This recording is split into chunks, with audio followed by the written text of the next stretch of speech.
Welcome back to my YouTube channel Online Academy. So today's topic is Krebs cycle. It is very important topic because 11th class के students के लिए जो NEET का exam होता है या कोई भी एग्ज़ाम होता है जिस कॉम्पिटिटिव एग्ज़ाम बेसिकली या कॉलेज के भी कॉम्पिटिटिव एग्ज़ाम उसमें इस टॉपिक पे से बहुत सारे क्वेश्चन आते हैं. So let's started. तो क्रैब्स साइकिल बेसिकली होती किस में? क्रैब्स साइकिल होती है माइटोकॉन्ड्रिया में.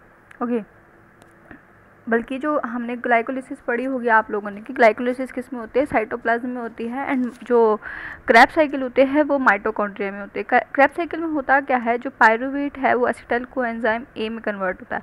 अब पायरुवेट किस में कब बना था हमारा? पायरुवेट बना था ग्लाइकोलिसिस में, जो बना था किस में बना था? साइटोप्लाज्म में बना था. तो उसको हमें माइटोकॉन्ड्रिया में लाने के लिए हमें उसको कन्वर्ट करना पड़ेगा एसिटाइल कोएंजाइम ए में. माइटोकॉन्ड्रिया में साइटोप्लाज्म में जो पायरुवेट बने थे वो 2 मॉलिक्यूल बने थे. वो कितने कार्बन के थे? 3 कार्बन के. और इसमें जो एसिटाइल कोएंजाइम ए जो पायरुवेट से एसिटाइल कोएंजाइम ए में कन्वर्ट होता है वो 2 कार्बन का कंपाउंड है. ओके तो पायरुवेट जो साइटोप्लाज्म बना उसको माइटोकॉन्ड्रिया में लाने के लिए हमने पायरुवेट को कन्वर्ट किया एसिटाइल कोएंजाइम ए में, जिसे हम बोलते हैं लिंक रिएक्शन. ये एक काफ़ी इंपॉर्टेंट टॉपिक है लिंक रिएक्शन, इसमें से भी काफ़ी क्वेश्चन आते हैं.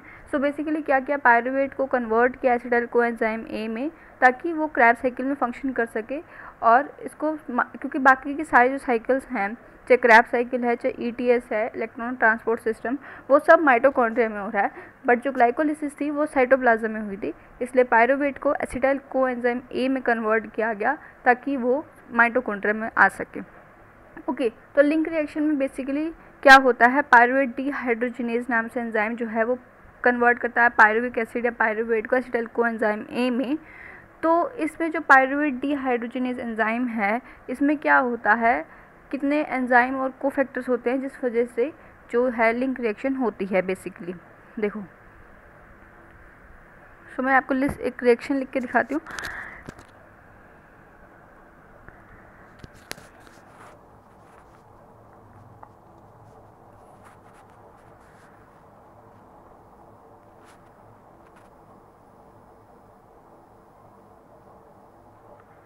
पायरुवेट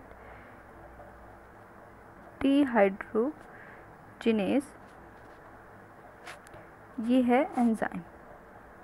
ओके ये एंजाइम है हमारे पास. तो इस एंजाइम में क्या होते हैं, 5 कोफैक्टर होते हैं और 3 एंजाइम होते हैं. EN लिख रही हूँ मैं एंजाइम्स के लिए. ओके अब क्या है, अब हम उन 5 कोफैक्टर्स और 3 एंजाइम्स को पढ़ेंगे. कौन कौन से 5 कोफैक्टर हैं जो इसमें काम करते हैं और 3 एंजाइम कौन से हैं, उस पर हम फिर से एक बार लिंक रिएक्शन पे जाएंगे कि क्या होता है बेसिकली लिंक रिएक्शन में. तो देखो क्या होता है, 5 जो 3 एंजाइम है वो कौन से, एक तो फर्स्ट है जिसे हम बोलते हैं E1 enzyme 1, that is pyruvate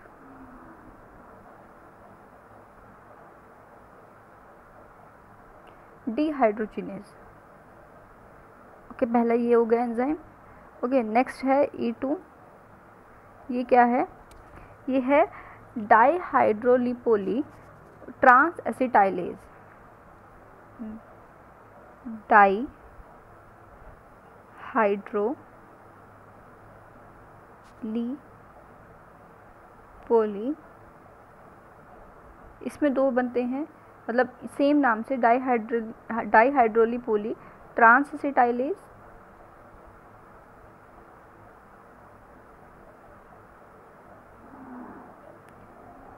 एक तो ये है और दूसरा है ट्रांस एसिटाइलेज के अलावा डीहाइड्रोजिनेज.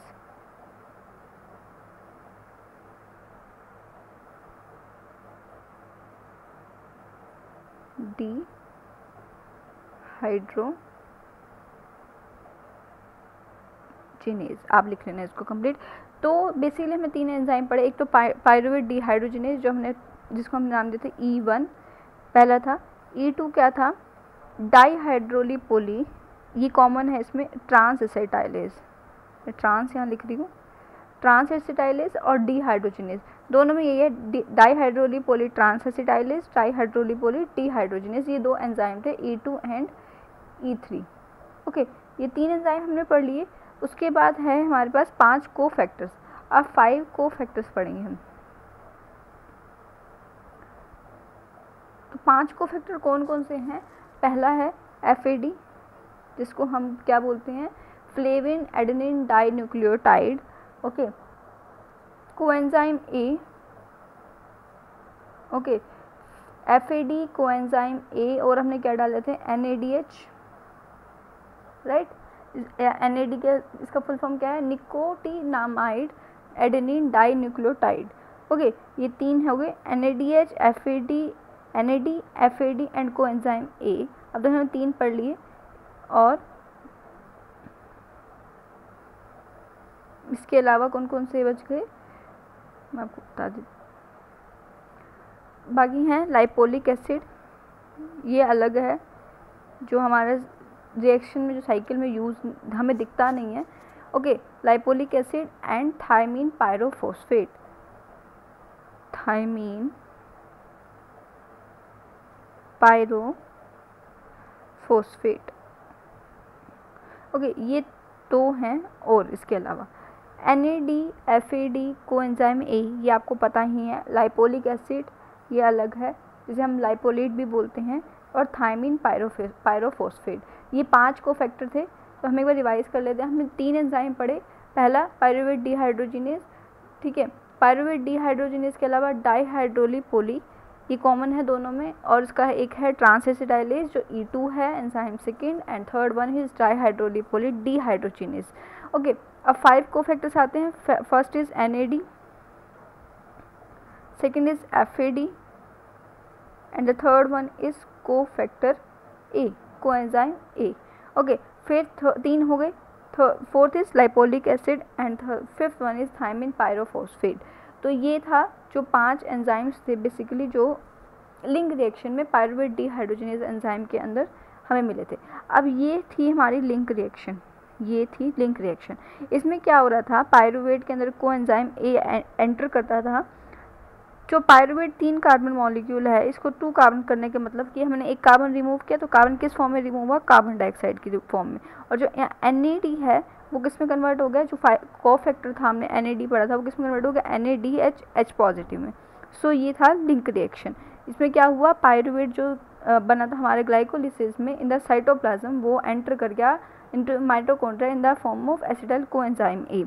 ओके, अब क्या होता है? Acetyl coenzyme A oxalo acetic acid जो है, इससे मीट करता है इन the presence of enzyme citrate synthetase. In enzyme के प्रेजेंस में क्या बनाता है? Citric acid. अब क्या है? 2 कार्बन का है एसिटाइल कोएंजाइम A, 4 कार्बन का है ऑक्सैलो एसिटिक एसिड। 4 + 2 6 कार्बन का हमारे क्या बन गया? Citric acid. Now citric acid किस में कन्वर्ट होता है? आइसोसिट्रेट में। ओके, आइसोसिट्रेट में कन्वर्ट होता है, आइसोमरीज होता है सिट्रिक एसिड में, then it is converted to isocitrate. Isocitrate किस में कन्वर्ट होता है? अल्फा कीटोग्लूटरेट में। इसमें क्या होता है? जो आपको मैं दिखाऊं, NAD जो है वो किस में कन्वर्ट होता है? NADH, H पॉजिटिव में, और रिमूवल ऑफ कार्बन डाइऑक्साइड होता है। तो मतलब अब तक जो 6 कार्बन का था सिट्रिक एसिड एंड आइसोसिट्रेट, वो कन्वर्ट हो जाता है 5 कार्बन में। तो दूसरा कंपाउंड जो बना वो 5 कार्बन का बना, वो कौन सा था? अल्फा कीटोग्लूटरेट, ना कि आइसोसिट्रेट। आइसोसिट्रेट 6 कार्बन कंपाउंड है, सिट्रिक एसिड 6 कार्बन कंपाउंड है, बट अल्फा कीटोग्लूटरेट जो है वो 5 कार्बन कंपाउंड है। नाउ द नेक्स्ट चीज़ क्या होगा इसमें? उसके बाद क्या होगा कि अल्फा कीटोग्लूटरेट है वो किस में कन्वर्ट होगा? सक्सिनाइल कोएंजाइम A में। किस में कन्वर्ट होगा? Succinyl coenzyme A। Succinyl coenzyme A में कन्वर्ट होने के लिए उसको क्या चाहिए? कोफैक्टर A, कोएंजाइम A फिर से चाहिए। और सक्सिनाइल कोएंजाइम A जो अल्फा कीटोग्लूटरेट है, जो वो 5 कार्बन कंपाउंड है, और जो सक्सिनाइल कोएंजाइम A है वो 4 कार्बन कंपाउंड है। तो एक कार्बन यहाँ पे कम हुआ, तो एक कार्बन डाइऑक्साइड के फॉर्म में कार्बन रिलीज हो जाएगा, and NADA is converted into NADH, H positive. Now the 4 carbon succinyl coenzyme A is converted into succinic acid. Here enzyme is used succinate synthetase, succinyl coenzyme A synthetase, ये enzyme use हुआ है, और GDP is converted into GTP. GTP and ATP is almost same, और coenzyme A जो यहाँ पे alpha ketoglutarate में enter किया था into for converting alpha ketoglutarate into succinyl coenzyme A। अब succinyl coenzyme A succinic acid में कन्वर्ट हो गया। यहाँ पे कोएंजाइम A नहीं है, तो कोएंजाइम A जो था हमारा वो रिलीज हो जाएगा। Now the 4 carbon compound succinyl coenzyme A is converted to succinic acid which is also 4 carbon compound. Now the succinic acid is converted into fumarate in the presence of an enzyme called succinate dehydrogenase. जो name है उसी के हिसाब से जो है enzymes में use हुए हैं, इसमें क्या होता है, जो FAD होता है, FAD is converted into FADH, H positive में कन्वर्ट हो जाता है। यहाँ पे आपको ध्यान पड़ेगा, यहाँ पे FAD कन्वर्ट होता है। Okay, FAD is converted into FADH, H positive, not NAD। Next आता है fumarate is converted into malate, it is also 4 carbon compound. Fumarate को कन्वर्ट होने के लिए उसने एंजाइम यूज़ किया, फ्यूमरेज एंजाइम। एंजाइम का नाम जो है वो पीछे वाले नाम से ऑलमोस्ट सिमिलर होते हैं। Now malate is converted into oxaloacetic acid and the enzyme used is malate dehydrogenase and NAD is converted into NADH positive। Okay, तो ये थी हमारी क्रैब साइकिल। अब इसमें आपको ये चीज़ कैसे याद रखोगे कि कौन सी जगह पे NAD बना, NADH बना, और कौन सी जगह पे FADH बना, कौन सी जगह पे GDP बना या ATP बना। सो इसको हम देख लेते हैं। कैन, ओके, पहले नाम हम देखेंगे, हमें नाम कैसे याद रखने हैं। तो नाम याद रखने के लिए एक ट्रिक है, can intelligent current solve some foreign mafia operation. तो इसमें कैन से सिट्रिक एसिड, आई से आइसोसिट्रेट, के से alpha ketoglutarate, solve is for succinyl coenzyme A and some for succinic acid. Foreign means fumarate, mafia means malate and operation means oxaloacetic acid. तो जिस चीज़ के नीचे underline है ये जो है वो हमें उससे याद आता रहेगा। तो ये ट्रिक काफ़ी अच्छी है, इसको आप अगर ग्रैब कर लेते हो तो आपको बहुत इजीली लर्न हो जाएगा। अब बात आती है कि NADH कहाँ फॉर्म होते हैं और FADH कहाँ फॉर्म होते हैं। सो इसमें क्या है, देखो, फास्ट, मेन, ये 2 वर्ड नाम याद रखने हैं। Fast FA4, FA is FAD के लिए है FA,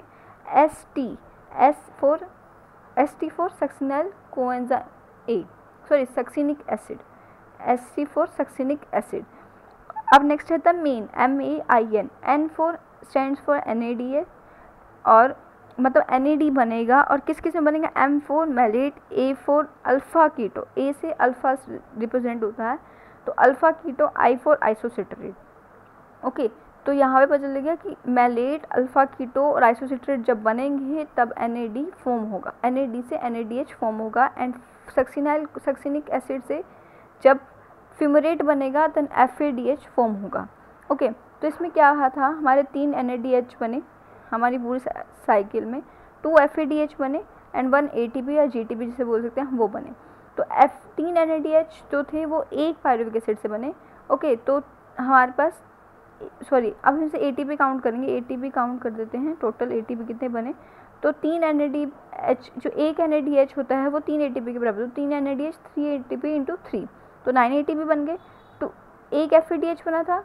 ओके, एक FADH किसके बराबर होता है, 2 ATP इसके, तो 2 ATP into 1 for 2 ATP, 1 GTP is equals to 1 ATP, तो 1 ATP, 9 + 2 + 1 टोटल 12। तो क्रैब साइकिल में टोटल कितने ATPs बने, हमारे 12 ATPs बने। Okay, so that's it. यहाँ पे हमने लिंक रिएक्शन को किया और क्रैब साइकिल को किया। If you facing any problem तो आप कमेंट सेक्शन में मुझे बोल सकते हो। If you like my video, please hit the like button and also subscribe my channel. Thank you for watching my video.